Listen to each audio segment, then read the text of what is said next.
কোনো এক সময়ের কথা।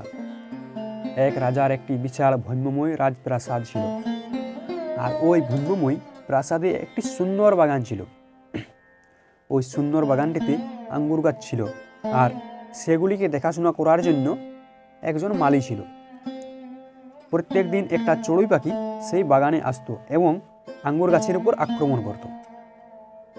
সে এতটাই নির্মমভাবে আক্রমণ করত যে মিষ্টি আঙ্গুরগুলি সে খেয়ে নিত, আর যেগুলি অর্ধপক্ষ থাকতো সেগুলিকে মাটিতে ফেলে দিত।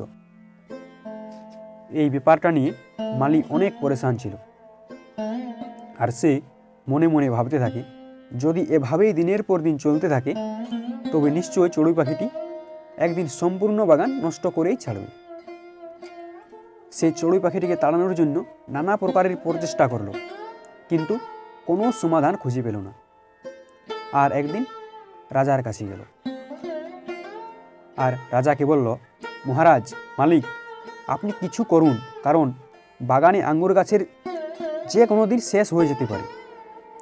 রাজা বলল, মালি সাহেব, আপনি কোনো চিন্তা করবেন না, আপনার কাজের ভার আমি নিচ্ছি। পরের দিন সকালবেলা রাজা সাহেব বাগানে গিয়ে আঙ্গুর গাছের পেছনে লুকিয়ে থাকলো, আর যখনই চড়ুই পাখিটি এলো রাজা পাখিটিকে ধরে ফেলল। যখন রাজা পাখিটিকে ধরল, পাখিটি সঙ্গে সঙ্গে বলে উঠল, হে রাজন, আমাকে ক্ষমা করে দিন, আমাকে মারবেন না, আমি আপনাকে 4টি জ্ঞানের কথা শোনাব। রাজা ক্রোধিত ছিল, তাই সে ক্রোধস্বরে বলল, প্রথম কথাটি শোনাও। পাখিটি বলল, হাতে আসা শত্রুকে কখনোই যেতে দিবেন না। রাজা বলল, দ্বিতীয়টি বলো। চড়ুই পাখি বলল, কখনোই অসম্ভব কথার উপর বিশ্বাস করবেন না। রাজা বলল, ছলনা অনেক হয়েছে, তৃতীয়টি বলো। চড়ুই বলল, অতীতকে নিয়ে পশ্চাতাপ করবেন না। রাজা বলল, এখন চতুর্থটি বলো, তাড়াতাড়ি তোমাকে মেরে ফেলবো, অনেকক্ষণ ধরে বিরক্ত করে আসছো। চড়ুই বলল, রাজা সাহেব, আপনি সেই দীর্ঘ সময় ধরে আমাকে কি শক্ত করেই না ধরে রেখেছেন, আমার নিঃশ্বাস নিতে কষ্ট হচ্ছে। যদি আপনি একটু আলগা করেন তবে আমি একটু আরাম পেতাম, আর আশা করি আমার চতুর্থ কথাটি বলতে পারতাম।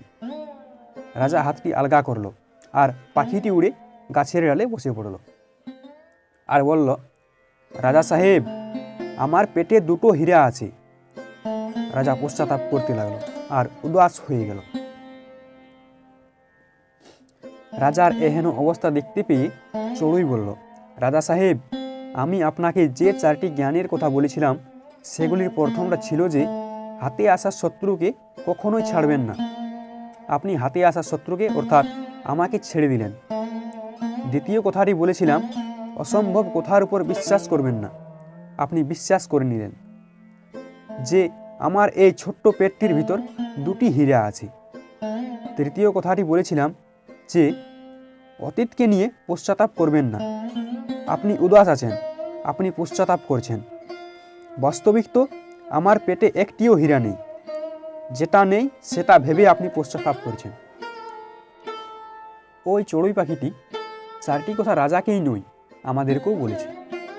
আমরা সবাই আমাদের অতীতকে নিয়ে অনেকবার পশ্চাতাপ করে থাকি, সবসময় পাস্টে থাকি, আর ফিউচারকে নিয়ে চিন্তা করি না। প্রেজেন্টে থাকা শুরু করুন, ফিউচারকে নিয়ে প্ল্যানিং করা শুরু করুন, নিজের ড্রিমগুলোকে বাস্তবকে পরিবর্তন করতে শুরু করুন। অতীতে যেটা ঘটে গেছে সেটার উপর আপনার কোনো কন্ট্রোল নেই, কিন্তু ভবিষ্যতে যেটা হবে সেটাকে আপনি বদলাতে পারেন।